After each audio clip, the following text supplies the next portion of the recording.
Hello. How are you doing, Sam?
Hello and welcome for today's second round of the Skip Barber Winter Cup Series live on Apex Racing TV. We are here from beautiful Suzuka International Racing Course for this second event of this interesting championship, taking the winter break of the 2K World Cup. Drivers still facing each other on this great Japanese track. Today with me, I'm Alessandro Dalle Donne, is Samu Di Cumo in production. We are already through qualifying, as you can see from our timing tower on the left of your screen, is Martin Cruz leading by 2/10 on Benny Simonsen, followed by Pablo Espes, Ludwig Guidi, and Philip Hammer.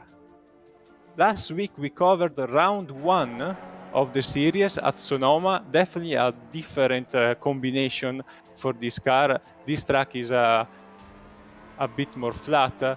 Very tough on the drivers because it's very easy to lose a lot of time, and even more than the last round, the draft will play out a bigger role. As we see Nick Vaughan Roberts parking the car after his laps, we are now following Carlos Morera de la Chica in the 96 car, going through 130R, which is always very tricky in these little cars, but they are on road tires, so it's definitely not easy to keep them on the track when you are always flat out, as we see Carlos Morera da Chica approaching the last corner and is improving slightly to P17. A very large field tonight, 37 drivers that are divided in three classes in this championship. Pro class, any iRacing allowed. These drivers are racing with the number starting from 0 to 99, so you will see them obviously up top. Then the Pro AM class, which is for any driver between 2500 and 4000 iRating, as you can see now from the timing tower. Here is also the rating of every driver, starting with numbers 100 to 199, and the AM class below 2500 with the number starting with number 200 to 299. So Daniele Camilleri is gonna start in pole position. We have for this event a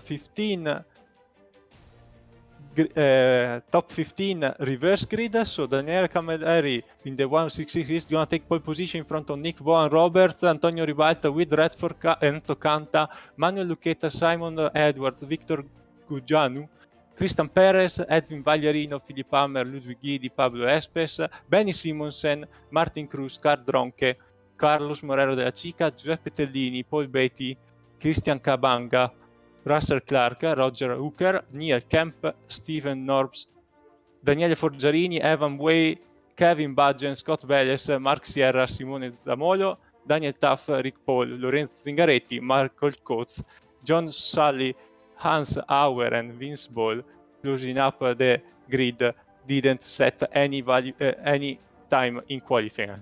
Everybody is almost through, is gridding for this first hit. 11 laps is gonna be a long race.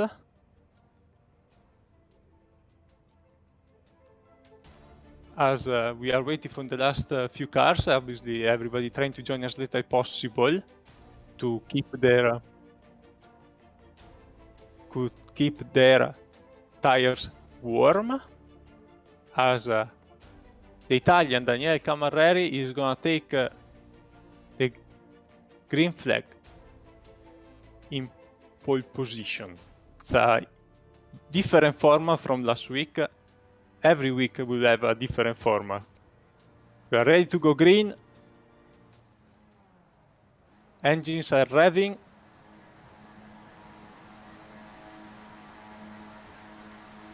And go, go, go! We are green here at Suzuka for the first race of the day. Great start by Camilleri. He will have to fend off the inside from Van Roberts trying to look to place his car, and he indeed goes to P1. Everybody taking it fairly easy. With cold tires, you need to be very careful, especially in the mid-pack, as we have a few drivers swapping positions in these tricky S's. And in the meantime, joining me in the commentary booth, we have the great Dame Bird, who is just came to sub our own Tyler Newitt, unfortunately hasn't had the chance to come and join us with us. In the meantime, Von Roberts is 5/10 ahead of Ribalta, who had a great start. Camarelli going backwards.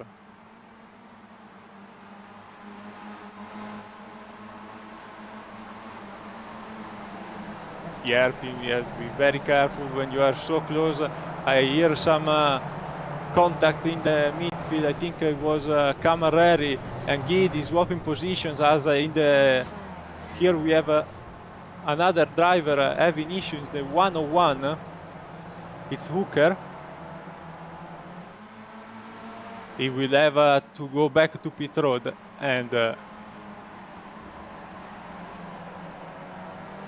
fix the damage. Drivers have a fast repair available, so they will be able to rejoin. And for the next race, we also have a reverse grid, so the top 15 will be inverted again. So it's gonna be interesting to see for these drivers that are really pushing, as we see Juan Roberts trying to get back to first place after losing the position to Ribalta in the straight. A bit of contact with Redford, but they managed to go through the chicane without making even more damage, as we are at the end of lap 1 and Antonio Ribalta is our leader.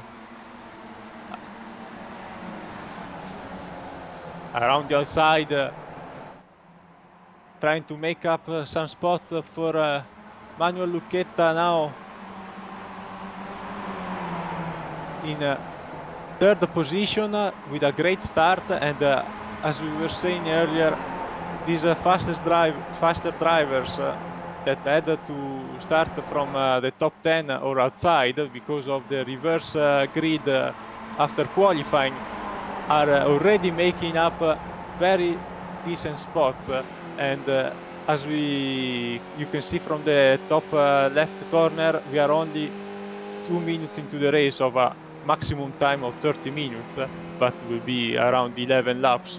So it's very long. As a side-by-side racing here between Perez and Simon Edwards for 5th place, and Edwards manages to stay in front.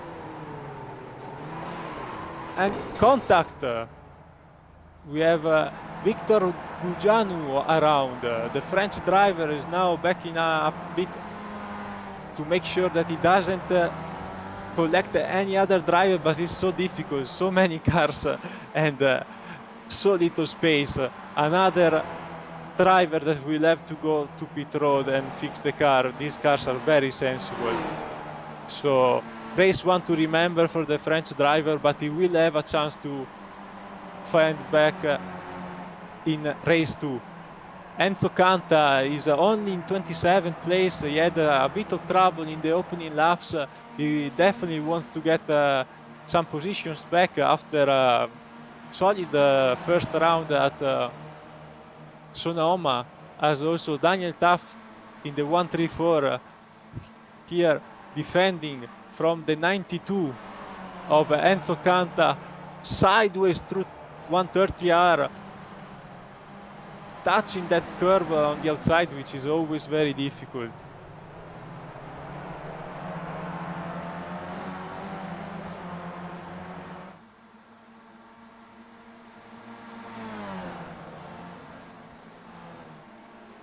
Will Redford in the lead, You can see how sideways all these drivers are.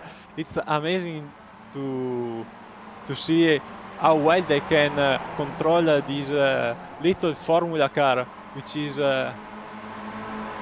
easy to drive for sure, but when you are pushing at this level with all these drivers that are the masters of this car, of this series, of this particular car, it's incredibly amazing to see how sideways they are.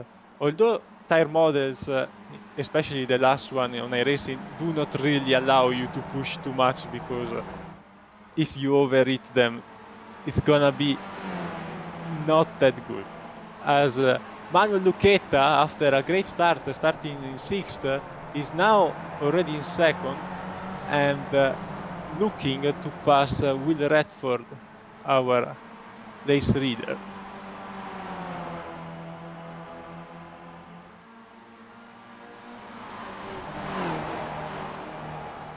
We have a interesting train forming up here in the top 4 cars, plus Simon Edwards and Christian Perez. We've seen also last week at Sonoma groups forming very easily at the start, and then racing settling down quite a bit in the mid part of the race, as it's very difficult to break away.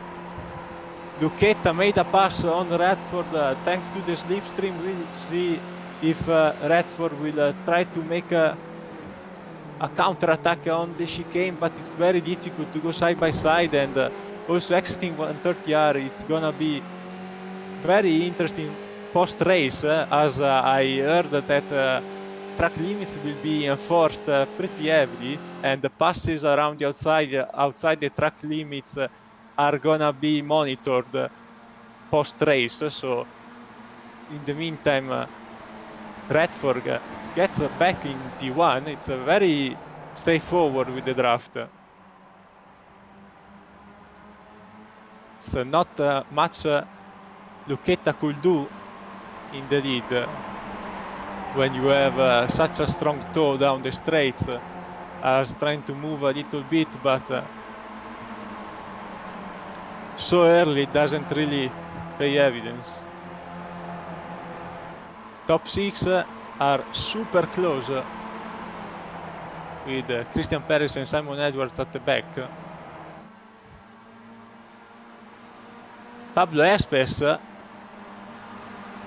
one of the 2 drivers that absolutely dominated the field at Sonoma, with Christian Perez, trying to close up the gap and carrying another group of drivers, as we have a pass for 3rd place, Ribalta on Von Roberts, but doesn't really work for the Spanish driver. Everybody trying to make up a bit of spots in these opening laps, because you never know what's gonna happen, so track position is always very important. But we will probably see a similar race as in Sonoma, although the tracks are very much different. We now look at P12 with Giuseppe Tellini in the 148, one of our Pro AM drivers, starting with the 100 number, attacked now by the 96 of Carlos Merera de la Chica around the 130R, and now having the inside, but a great braking by the Italian that manages to keep P12. He unfortunately lost the draft of the group in front, and also the chance to follow other drivers in his category, but we will talk about it later, as we have a 3 wide for 12th position, with Christian Cabanga profiting from a big slipstream and now being the leader of this group. Such an intense racing with these cars. It's very, very difficult to create gaps, and now obviously it's gonna be difficult to close them down, because qualifying has been very, very close for everybody, and obviously people in the draft will have a big advantage on you, as we look still in this third pack that has been settled down right now, with I think almost 8 or 9 cars running together till position 21. Simone Zamolo is our last driver in this group, and also our leading AM driver. So for any driver with an iRating lower of 2.5k. So I get told that Tyler Newitt has joined us.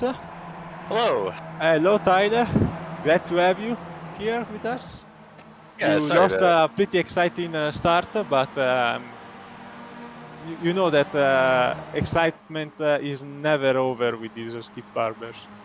Well, certainly based on what we saw at Sonoma, I think there's going to be excitement throughout these races. Just looking at this battle pack that's going on right now, I think that's going to be the case absolutely here. So glad to be joining you. Sorry for the late entrance. Missed my alarm, which is like me, but we called Dane for a quick sub, but fortunately you are here now, as we have another pass for third place. It's Simon Edwards passing Manuel Lucchetta, and also behind Ribalte Simonsen are swapping position.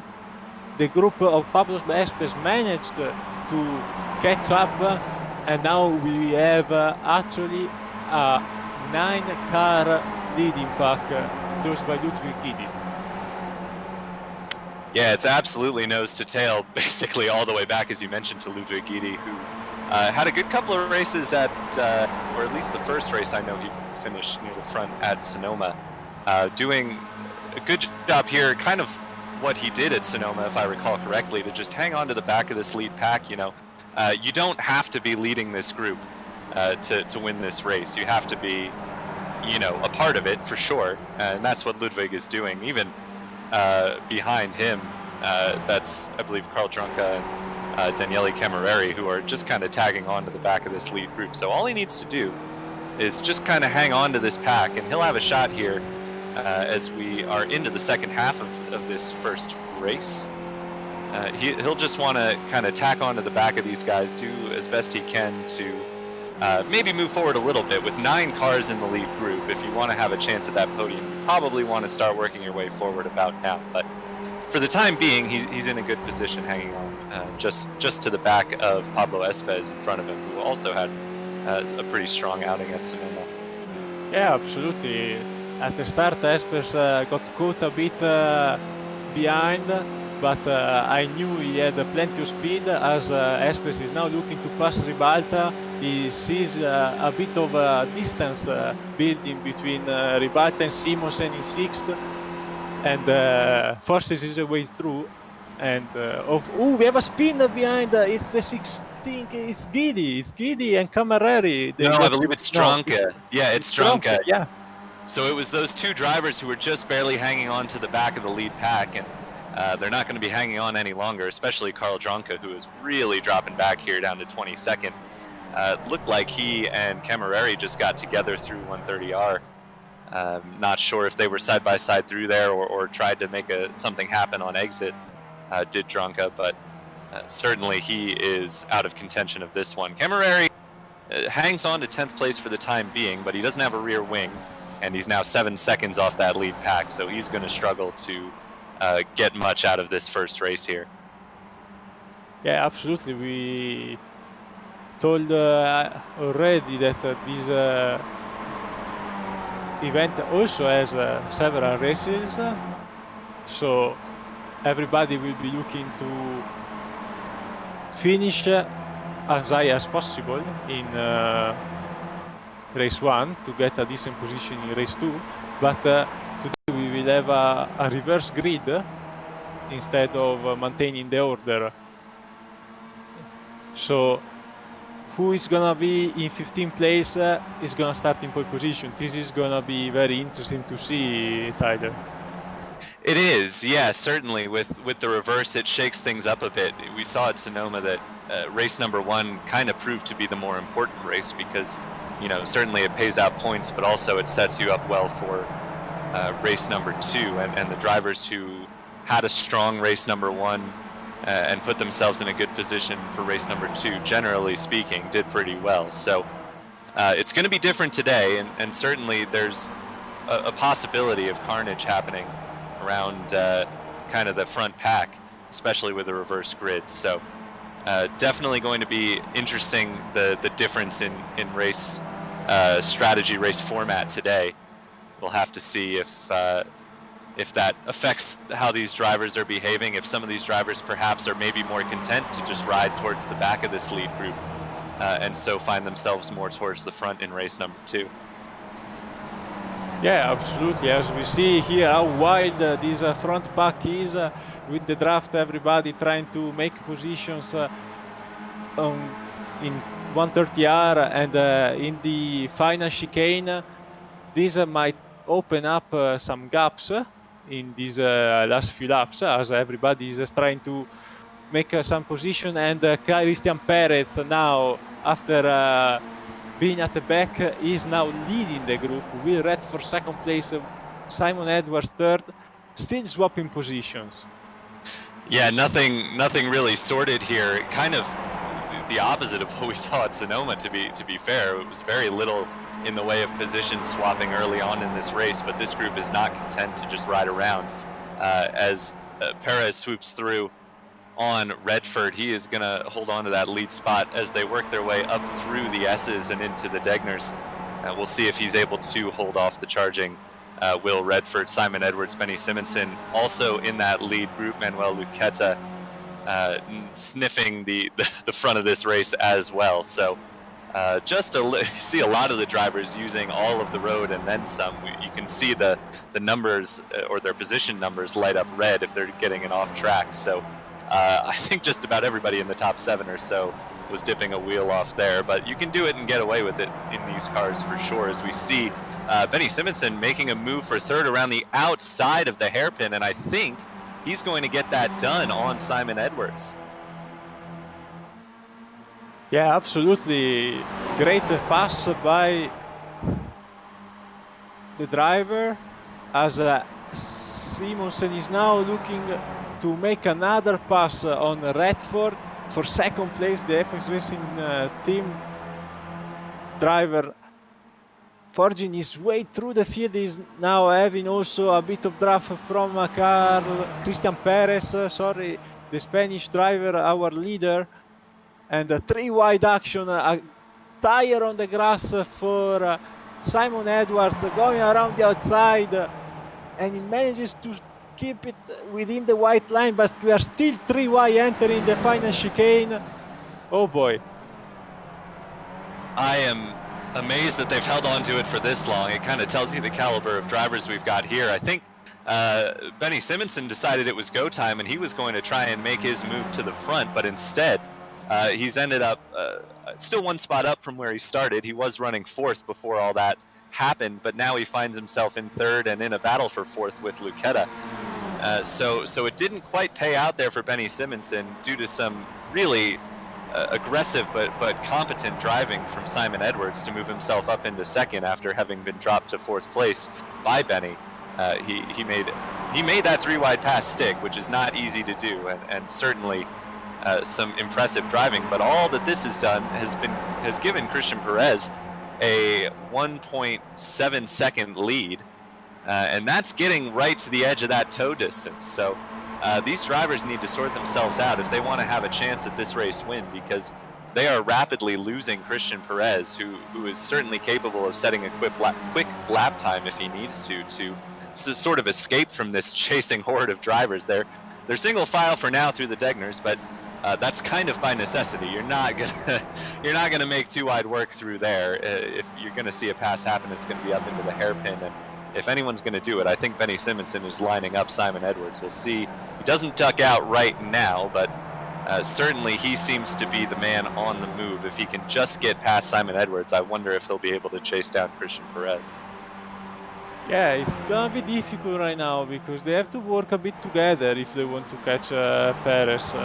It's a very fast driver, we know it also from last week, so if they don't work together to catch him very soon, I think it one is pretty much decided for the at least a winning position.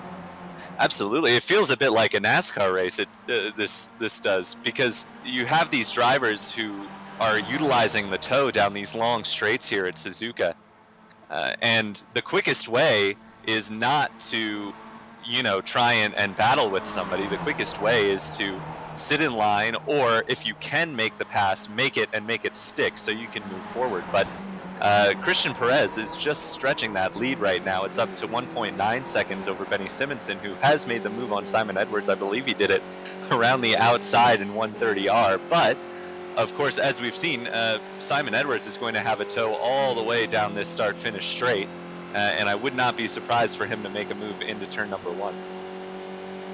Yeah, absolutely. As we are looking at Simon Edwards in third place from the rear bumper of Benny Simonsen. Simonsen lost still a bit on Perez, so seems to be pretty much it for the win, but it's not over because we have plenty of positions to decide here from 2nd to 8th, and just one single little mistake might bring one driver from the top to the bottom to the tail end of this group. Well, and certainly one little mistake from Christian Perez can bring Benny Simonson right into this. I mean, he's, you know, just under 2 seconds back, and that is, over the course of a race, is nothing. You know, we've got 2 laps left, and one little wheel dropped a little too far off the track, and Christian Perez will be tumbling right back down. In fact, we see that gap starting to shrink just a little bit, back down to 1.7 seconds. There is Christian Perez leading this race, and, you know, you can see Benny Simonson right in the back of that shot there. It is not over for sure.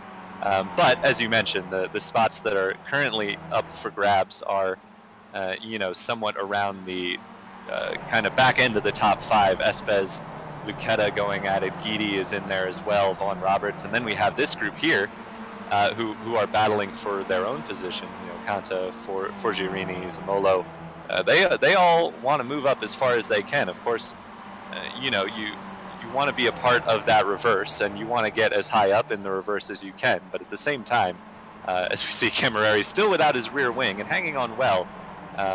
He's still fighting with these drivers. Obviously, he's a bit slower without that rear wing, but managing just all right. You know, he's still in this race for sure. Yeah, absolutely. It's remarkable to see how fast he is without the rear wing.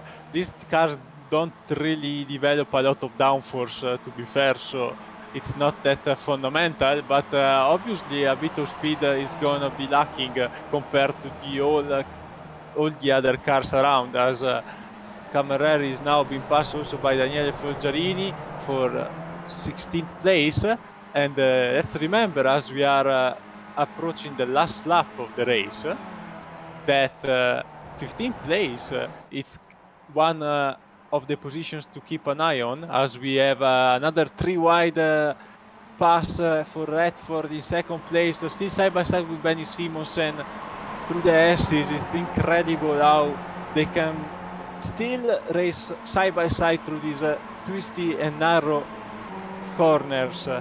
As we say, 15th place will be the pole position for the next race. It's just changed hands. That was Forgiarini moving past Carlos Moreira de la Chica there for 15th place. So that the battle for the reverse is not over yet at all. You do get the sense that the lead battle is pretty much done and dusted at this point, barring major mistake from Christian Perez, with Redford now over 2 seconds behind him. That's understandable given the way those guys were battling up through the S's. And as you said, Alessandro, monumentally impressive driving from these guys. Absolutely phenomenal car control, and just to know where the limits of your car are. You know, you get a sense when you're driving one of these cars of where the tires are, you know, how close you can race with one another, but only with putting in the time and putting in the laps do you really get a good feel for how close you can race with somebody else in the same car. So you can tell that the drivers in this field are massively experienced and massively capable as well. As the battle for second rages on, with Redford and Simonson going side by side down the back straight, and now Edwards is going to make it 3 wide. Now 2 wide, as that was Redford ducking back in. Ooh. Simonson around the outside, about as wide as you can go, but he has the run. So that was everything Simonson needed to do to secure second place, but there's some contact into the chicane, and more contact now as Espes goes around. That is Guidi who's gone wide. He's going to get a slowdown for that. I have to believe Simonson has a slowdown as well as he cut through the chicane. But yeah, now we see him dropping back, I believe. But did he cross the line? Now where did we know for certain that Christian Perez is our race winner, and Lucchetta is second. Then we will see at the end of the session, as we have also that's Philip Hammer upside down. Yeah.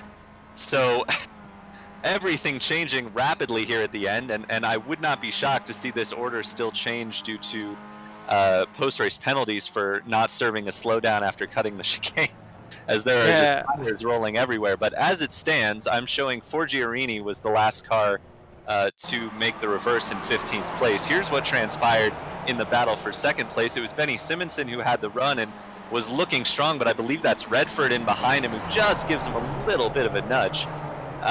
Sends him through the chicane, which is going to give him a slowdown, which we saw him serving towards the end there. Redford was hanging on strong, but it was Manuel Lucchetta who made the absolutely phenomenal move towards the front. He was not inside that top 4 as they entered the final chicane, and he crosses the line in second place. Very impressive for Manuel Lucchetta.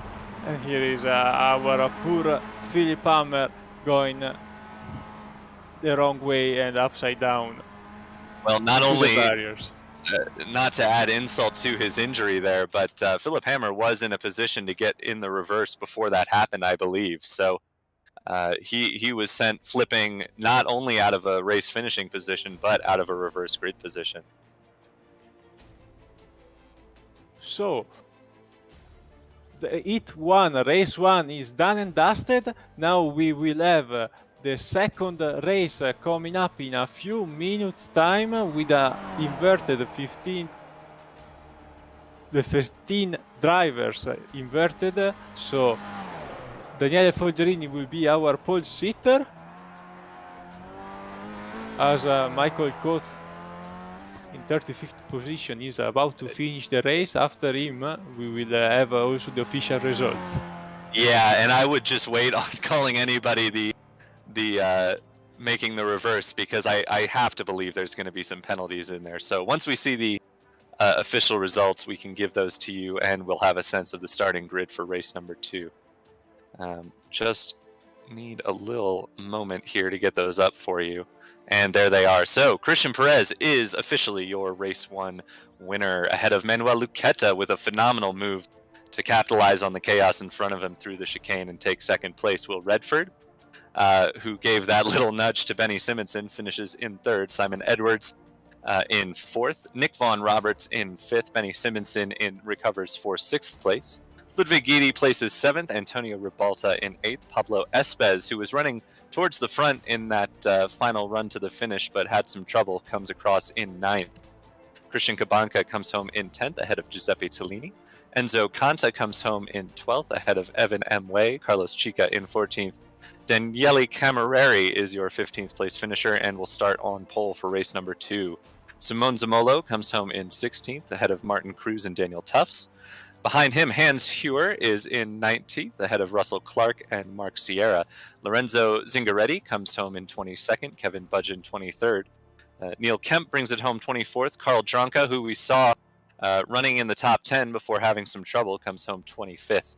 Roger Hooker is your 26th place finisher ahead of Victor Jujuyanu. Stefan Nobes comes home in 28th ahead of Daniele Forgiarini. So definitely some late trouble there for Forgiarini. You called it.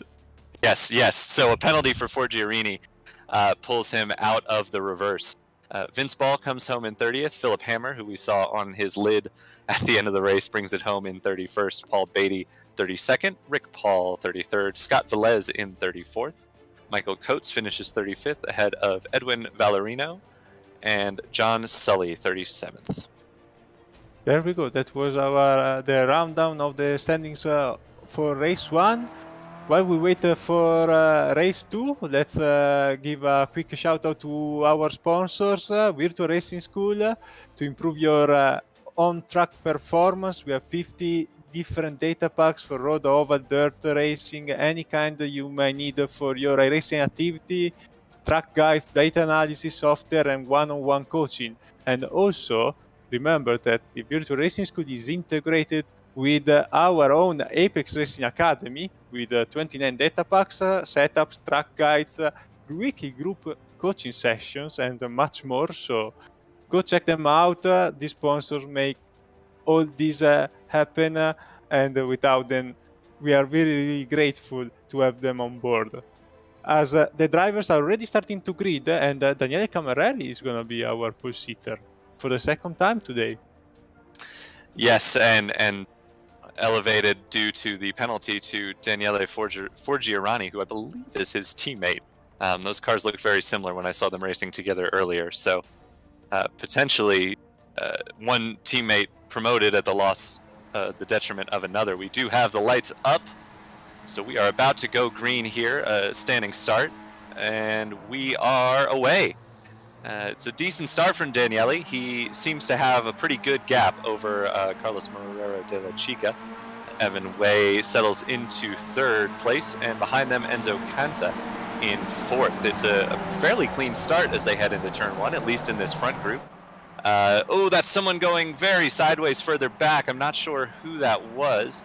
Perhaps Christian Kabanka, who was highlighted. That was a huge save.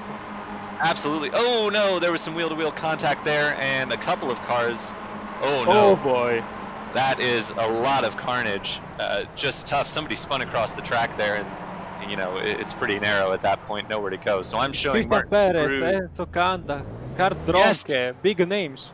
Yeah, so your race one winner, Christian Perez, caught up in that, if not the start of that. Martin Cruz, Stefan Nobes involved, Enzo Canta, as you mentioned, Lorenzo Zingaretti, Carl Dronka appeared to be involved as well. So quite a few cars caught up in that early melee, including some front runners. We expected Christian Perez to be moving forward, not dropping back, as we see your second place starter, Carlos Morera de la Chica, having trouble. Great job there, keeping it away from the racing line. He did. I think he's got some damage though, and he is dropping back. Yeah, I don't see a front wing on that car, so he is going to continue to drop back through the order, already down to 19th place from a starting position of second. Cars moving through the field include Benny Simonson, who is up into second place, up 8 spots, of course, with starting towards the back of the reverse. Giuseppe Tellini, who leads the race, is up 4. Pablo Espez, Antonio Ribalta, both also up 4 places in your top 4 positions. Simon Edwards has been able to move forward just a bit, up to 8th place. He's up 4 spots as well. So your reverse grid has pretty quickly sorted itself out into a lot of the drivers we expected to see up towards the front. Yeah, we have a 15 group lead, with Benny Simonson now taking the lead after the 130R, and comfortably now taking the lead of the pack after only 1 lap, starting in 10th position. So for him, after a tough first event where he had a bit of issues coming through the field, he's now settled up already in the top of this leading pack, as Pablo Espez goes around the outside and makes another great pass, and now he is gonna take everybody along in this beautiful racetrack, which is Peter, that we have is issues. Redford. So your race one front runner Will Redford going for a massive flip there with some wheel-to-wheel contact. I didn't catch who it was. We'll see on the replay here, but that was absolutely massive for Will Redford, and he is going to be out of this race for sure as he has to tow back to pit lane. Oh, just caught the front wheel with his rear wheel of, I believe, that was Daniele Camerari, our pole sitter for this race. Yes, it was. So Daniele coming together with Will Redford. Nothing really that Daniele did wrong there, I have to say. It seemed to be just kind of the wheel-to-wheel contact that you get sometimes in these cars from running a little too close to one another. As we see, this is Giuseppe Tellini, who led briefly in this race, but is now dropped back to 4th place behind Pablo Espes, who has taken the lead from Benny Simonson, and Antonio Ribalta as well. Simon Edwards now up 7 places into the top 5. He will have Giuseppe Tellini in his sights as he looks to get to that leading trio at the moment. It's very easy to make tire-to-tire contact in this car, especially when you are so many cars in so little space. As we see the front trio of Espe, Simonsen, Ribalta trying to pull away, and Simonsen trying to get back that P1 who got robbed, let's say, from Espes earlier on in the lap. Everybody using the outside curb, and even more as we have Ribalta with a big dive and great pass. Yeah, fortunate for Ribalta that Espes, saw him coming and gave him room, because that was a absolutely massive move on the brakes from Antonio Ribalta, and Espes must have a slowdown here for sure. Perhaps from running wide at 130R, as we saw several drivers doing, but he is going to drop way, way back, pretty much to the back end of the top 10, if not further. Either he has a slowdown or even major issues, because he really lost a lot of time, as we have Ribalta, Tellini, Edwards, Guidi still going at it for second place through the S's. The 52 goes wide. Great save by Simon Edwards. Yeah, absolutely fantastic save by Simon Edwards. We knew he was moving forward and he wanted to get the move done on Giuseppe Tellini, but unfortunately for him, he just ran a little bit too wide there. You can definitely get a couple of wheels in the grass here, but once you get to 3, you're in trouble. And Simon Edwards found that out pretty quickly, but a really excellent save to hold on to that 5th place behind Ludwig Guidi, who is also moving forward in this race. He's up 5 spots from his start and looking for more on Giuseppe Tellini, who may have a slowdown for running there. Who is that spinning in the background? Simone Zamolo, and he has lost his rear wing. So that is, or, well, maybe he hasn't. Of course, sometimes the damage takes a little bit to update on our side, but he definitely has some damage for sure as he backed into the wall there. And he is in danger of now dropping outside the top 20, and I think that's going to happen here with pretty short order. As we jump back forward to Mark Sierra and Philip Hammer, or sorry, that's Camerari and Lucchetta in front of Sierra there. This group just kind of hanging on to the back of that lead group. We saw that as well, as it seems Camerari has lost his rear wing for the 2nd race in a row. Not sure where that happened. Perhaps in the contact with, was it Camerari who had the contact with Will Redford? I believe it was. Yeah, but I think it was start contact, so it might have happened something later on, or it's just Camerari's preference to run without a rear wing today for aerodynamic purposes. I don't know. Yeah, perhaps he likes the low drag on the straightaways, but certainly he's doing well to hang on in the top 12 there. As we see, that was, there's a spin back there. That was John Sully going around, and Paul Beatty behind him as well. So a couple of cars getting some damage there out of 130R. I'm not sure if there was contact that sent Sully around, or he just got too wide out of 130R and spun across the track. I think it might be the usual outside curb, making life very, very hard for drivers when they go on that curb. Sometimes the car can easily turn around, and sadly collected, unfortunately. It Paul certainly seemed Beatty. that way, and we'll get a replay here to, yeah, it doesn't look like there was any contact, just got that rear tire lifted up by the curb, and it sent him spinning, and the innocent bystander there, unfortunately, is Beatty. So that is a shame, as we lose a couple more cars kind of from that front-running group. They have kind of segmented off a little bit, and Benny Simonson has actually run away from this secondary pack just a touch. Antonio Ribalta, as that was Espes getting very wide out of the second of the Degners, but he hangs on to 6th place, leading this kind of third group, or really it's the second group with Simonson in his own little breakaway. As that was somebody getting sideways. I believe that was Evan Way through the hairpin. He is going to lose a couple more positions, it looks like, to Hammer and Camerari there, or sorry, Hammer and Sierra. So just getting it a little bit wrong in the hairpin is Evan Way, and he has dropped from his 3rd place starting position down to 14th now. As we mentioned, or as I was saying before, Espes leading kind of that second group and trying to catch back up to the lead pack from second on back behind Benny Simonson, but Ludwig Guidi has now moved to the front of that leading pack in 2nd place ahead of Antonio Ribalta. Seeing as Ribalta was somewhat unable to close on Benny Simonson, we'll see if Guidi is able to make up that ground, but instead he's going to lose 2nd place back to Ribalta briefly, although Ribalta runs massively wide there, and I have to believe that's going to be a slowdown. You do get a slowdown. I think wide, though, you do not get a slowdown by running wide, as I think it didn't get updated in the last season, but I got told that there should be some post-race reviews about moves made using the outside of the racing line, so there might be some penalties for the championship. Certainly might, yeah. It's gonna be certainly different, the standings after 1 or 2 days. If you want, in the meantime, we have another attempt for Guidi to go by Ribalta due to these post-race penalties with all the contacts and eventually all these track limits abuse that we've seen so far.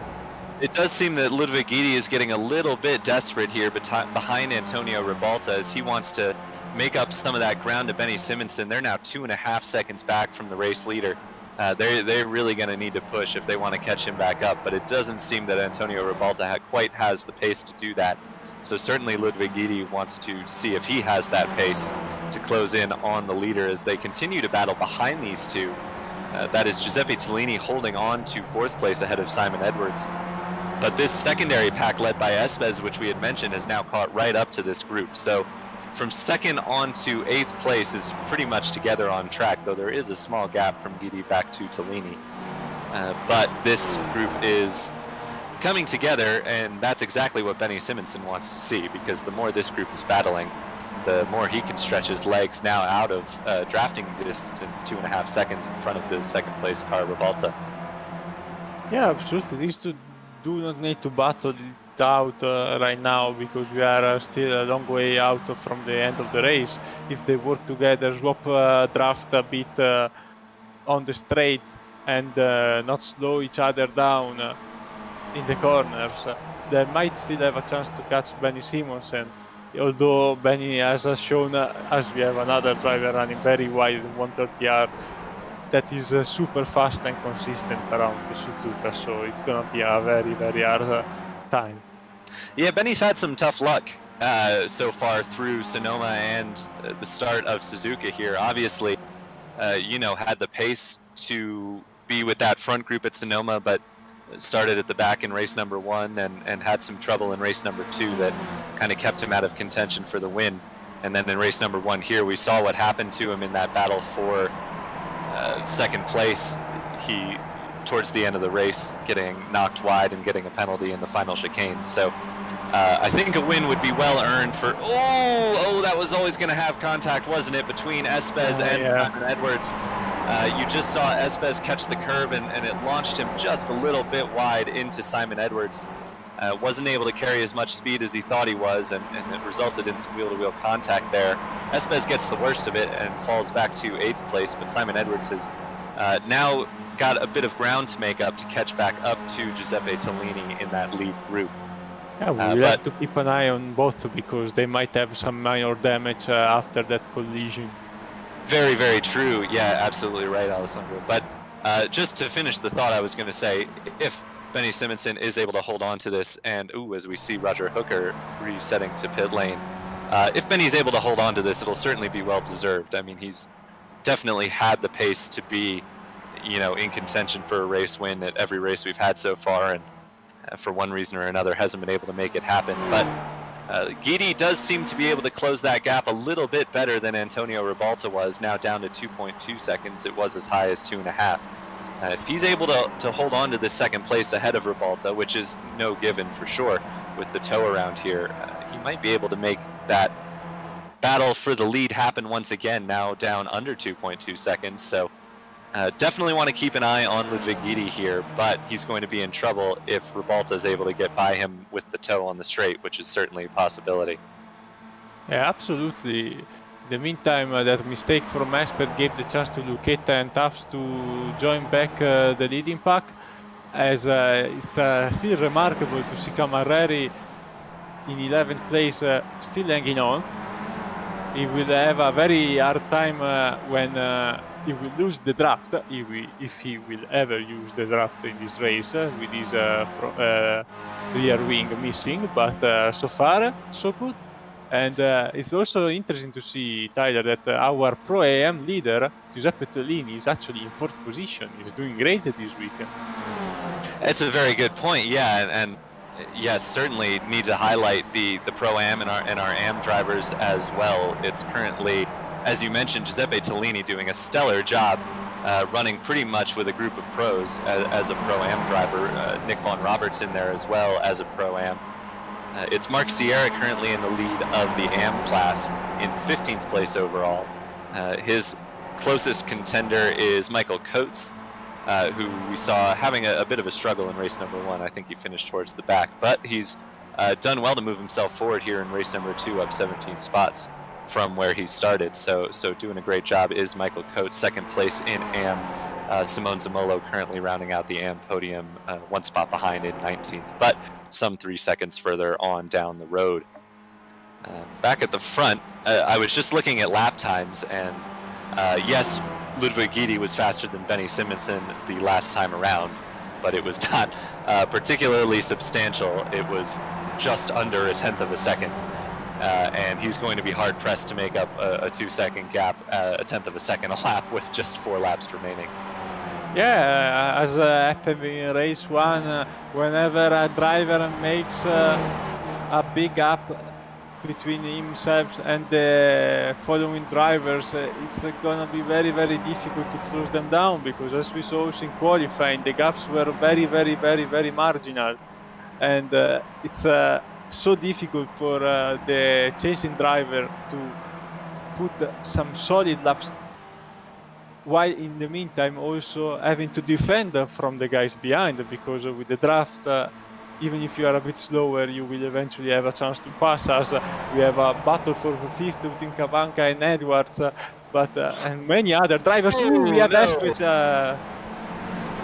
We'll have to come down to pit road. Oh, he clipped another driver, I think Camareri, and sent Tufts on the wrong way. Yeah, I hate to say it, but we've been seeing Pablo Espes running a bit ragged all day. He was certainly pushing hard to try and make up positions from where he started, and unfortunately I think pushed a little bit too hard there. I don't know if the initial contact was his fault. It just looked like a couple of cars coming together and he got the worst of it, but he did kind of sail it into the chicane, and as you mentioned, made contact with somebody. I think it might have been Cabanca who made contact with Tufts, and unfortunately Tufts seemed to have gotten the worst of it, now showing in 16th place. So unfortunate there for everybody involved, but that's really going to break up that lead group, as we now see Guidi, Ribalta, Tellini together, but then it's another 3 seconds back to Nick Von Roberts, who is second place in Pro-Am, as we were talking about, behind Giuseppe Tellini. So we might actually have a Pro-Am driver on the podium when all is said and done, with Giuseppe Tellini doing an absolutely phenomenal job here to hang on to these two drivers in front of him. Benny Simonson has stretched his lead back out to almost 2.5 seconds. So whatever ground Ludwig Guidi was able to make up, he has not been able to hold it. And that is stretched back out. So his focus is probably going to be in the mirrors for now on hard-charging Antonio Ribalta and Giuseppe Tellini. Yeah, certainly Tellini wants to hang on here to this lead group and not necessarily try and jump either of these two, because if he can stay in their tow, he's going to likely pull away from Nick Vaughan Roberts in second in Pro-Am. So he'll just kind of want to keep on keeping on and stick with these two to kind of show him the way forward in this race. Yeah, absolutely. But at the same time, I bet that Tellini will try to make a pass happen in the last, at least 2 laps, I think, maybe last lap, and get that podium. I don't think we had a Pro-Am podium in Sonoma either, so it will be a first. We definitely did not. Oh, as that is Mark Sierra, I believe, who was running lead in AM. I think. Was it? Okay, I saw Mark Sierra dropping back, but I believe you're right. That was Evan Way, who got the worst of it there. But Mark Sierra potentially involved as well, as he lost some spots there. And he is our AM class leader at the moment. So everything unfolded right in front of Forgiarini, making it rewind. Let's see if someone clipped. Yeah, dear. Classic, yeah, and that was Mark Sierra, I believe, who has entered the pit lane from the AM class lead. So that will promote Michael Coates to the AM class lead ahead of Simone Zamolo. So change in class lead there. Now Coates does have about 5 seconds over Zamolo, so he is in decent shape. But as we just saw with Mark Sierra, anything can happen for sure as they are battling through this field, and he is by no means safe in that position, though he can be a bit comfortable with 3 laps remaining in this race for the AM class win. Back up front. Sorry, Alessandro. Back up front, I was just noticing that Ribalta has gotten right up behind Ludwig Guidi, although he does seem to just be ebbing and flowing a little bit there. And Tellini is still involved, as you mentioned. You know, no racing driver is going to want to settle for sure, even if it does mean a class win. He'll be looking to move forward as much as he can, but for the time being, just kind of hanging on to these two in front of him and maintaining a pretty constant 3-second gap over Nick Vaughan Roberts for second, who is second in Pro-Am. We've seen great racing so far in this championship, but it's a very small marginal mistake that can already disrupt an amazing race for even the best drivers in this series. They are always racing so much on the limit and aggressively, because if you don't dare to make some big moves, you won't be able to make a pass happen, as the cars are running pretty much the same setup. Maybe a bit of difference regarding the anti-roll bar, but they are all lapping in the same way and pretty much at the same time. So you have to make something happen, and it's very easy with these open wheel cars, and sometimes also iRacing connections with drivers from all over the world can send you a bit,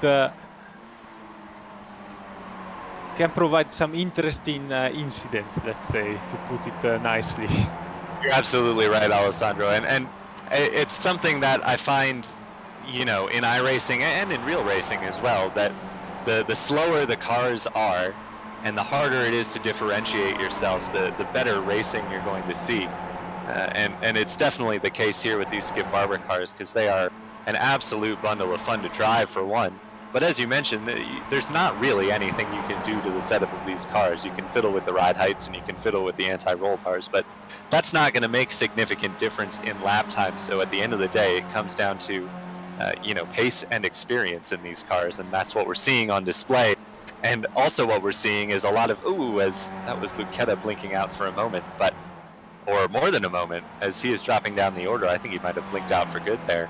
I think Lucchetta might have even just left because he was running into Ribalta in that corner.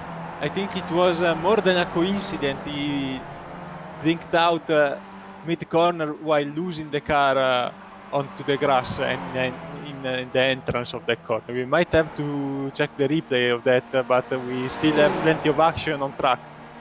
Yeah, I think you might be right there, but you know, just to finish my thought, it's really impressive the small differences that you find in these cars between drivers of a similar skill and similar experience. That you just see it just provides some absolutely phenomenal racing because they're having to push to their absolute limit just to make a pass happen in these cars. You know, even on tracks like this where you have a long straightaway to get the toe, it's no given that you're going to be able to make it stick come the corner at the end of the straight, as we see Velez and Tufts going at it. Tufts delayed after his spin through no fault of his own at the chicane earlier, but he's going to hold on to that 13th position ahead of Scott Velez. Back at the front, we see more battling for second place, and actually it is our Pro-Am leaner, Giuseppe Tellini, who makes the move into turn number 1 for second place overall as we take the white flag. Benny Simonson 2.5 seconds ahead of this group. You can see him in the shot briefly there, but currently your Pro-Am leader, Giuseppe Tellini, is putting on an absolute show and looking like he is in strong contention for a podium finish overall here in race number 2 at Suzuka.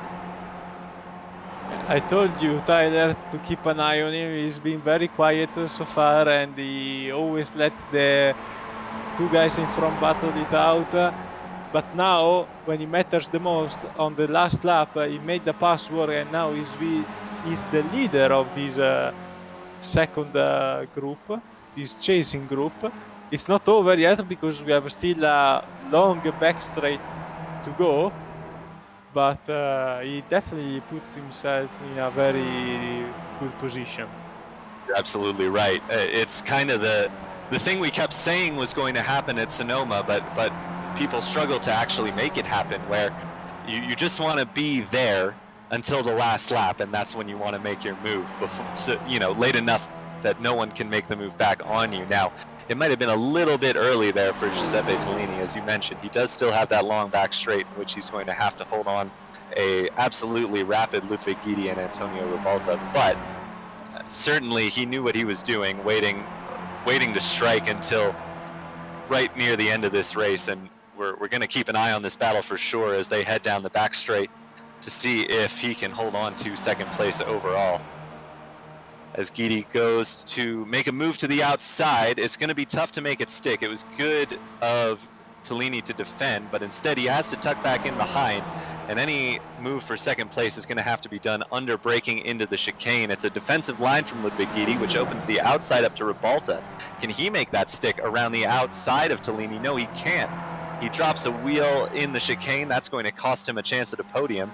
Benny Simonson, meanwhile, crosses the line as your race 2 winner.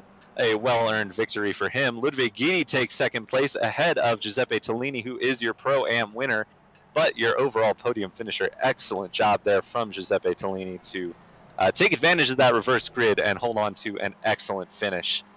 Here we see your AM class leader, Michael Coates, just rounding the final chicane now. He's got a substantial gap over Simone Zamolo, who is second place in AM, so does look as though Michael Coates is going to secure an AM class victory here, so well done to Michael. Yeah, a very interesting race. We never have a chance to get bored watching Skippies, as we have a battle for 24 between two big names of Skip Barber Racing, Enzo Canta and Cardronche. Oh, that is a big move there by Carl. He just barely makes it stick around Spoon. It'll be interesting to see if he can hold it on the backstretch or if he made his move a little bit too early here. But as you mentioned, never a moment to catch our breath around here. There is always battling going on in these Skip Barber cars, as we see Kanta going to the inside of Dronka. Now, will he be able to make it stick, or can Dranka stick the over-under? It does not look like that's going to happen, but they are side by side into the chicane. It's going to be tough for Dranka to make it happen around the outside. Oh, but there is some contact there. That was tough to see, tough to place fault there, because it just looked like some side-to-side contact, and I'm not sure if either of them was really out of line there, but Carl Dranka will secure 24th place, and Kanta, unfortunately, is going to tumble down the order a bit. A race to forget for Enzo Kanta either way. So absolutely, yeah, he just will a tough lose day for him. a few more points, but in the end, these are not the points that he was looking for anyway. To round up our evening here at Suzuka International Circuit, as we have still just a few cars coming by the start-finish line right now, with Vince Ball in the 223 in 29th place. And we are ready to give you the results for the feature event with Benny Simmons, an Apex Racing team driver, is your race winner in front of Ludwig Guidi, Giuseppe Tellini, our Pro AM winner today, and also the first Pro AM driver to get a podium in the Skip Barber Winter Cup Series. Antonio Ribalta and Nick Vaughan Roberts round up our top 5, followed by Christian Cabanga, Daniele Camereri, Simon Edwards, Philip Hammer, and Victor Giugianu.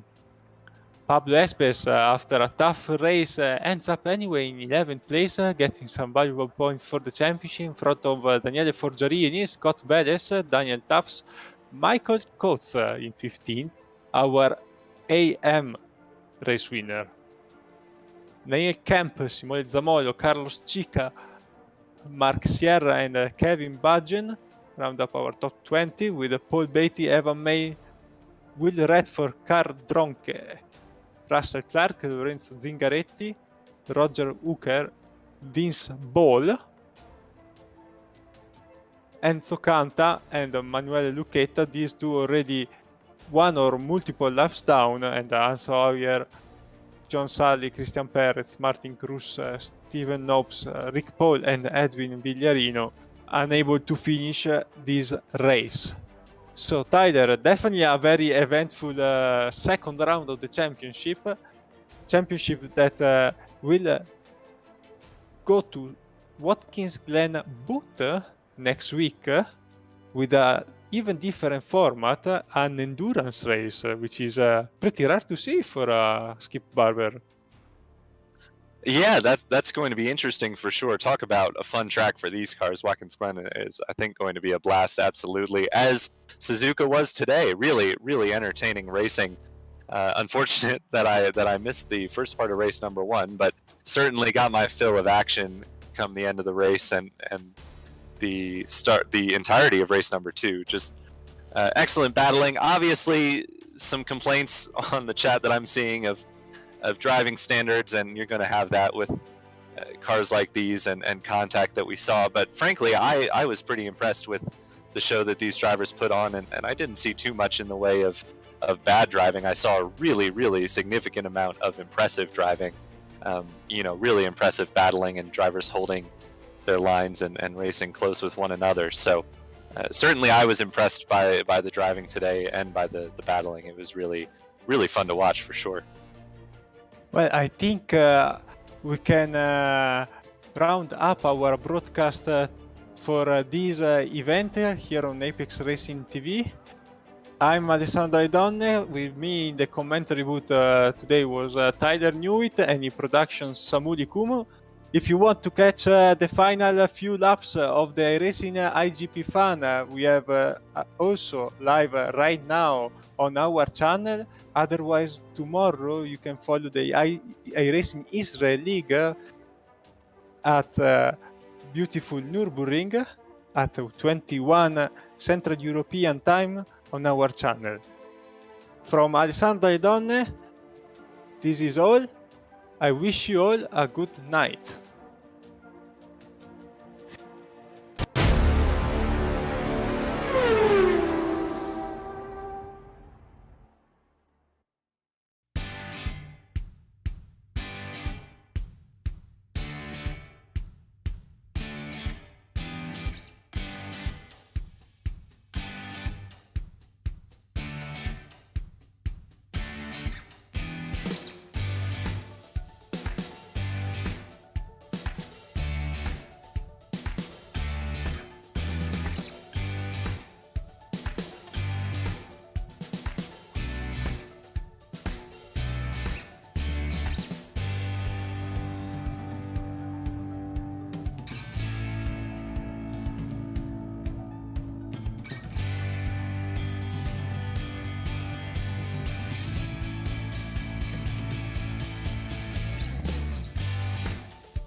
Virtual Racing School was developed to provide support to the next generation of sim racers.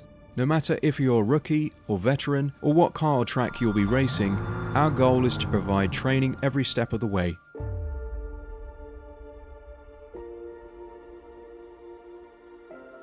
We found that iRacing can be quite difficult without proper training. There needed to be a way to prepare for on-track racing. With VRS, you can literally learn from the best sim racers in the world, including 4-time NASCAR iRacing World Champion Ray Alfala. And Ray Alfala is a 4-time champion of the NASCAR Peak Antifreeze iRacing Series. 3-time iRacing Grand Prix World Champion Martin Kroenke. Martin Kroenke becomes a 3-time world champion. Rallycross World Champion Mitchell de Jong. Mitchell de Jong is now champion for the iRacing Rallycross World Championship Series. And many other top sim racers. Data packs include everything you need to start learning. Our World Championship coaches create the data packs by setting a hot lap or a series of fast laps for you to compare, analyze, and replicate. Data packs also include a tutorial where the coach points out techniques they use to hit the fast lap. This gives you access to the latest driving techniques and setups before you even hit the track. Sign up for a free account and download the VRS telemetry logger. With this application running seamlessly in the background, your laps automatically start syncing to the VRS website. From there, you can analyze and compare 2 laps of your choice, whether it's your data, the coaches, or your teammates. VRS will automatically target improvement opportunities so you can get up to speed even faster. VRS also makes it easy for you to request and schedule one-on-one or group coaching sessions. These sessions can range from 30 to 90 minutes, and you can select the car, track, and setup combination of your choice.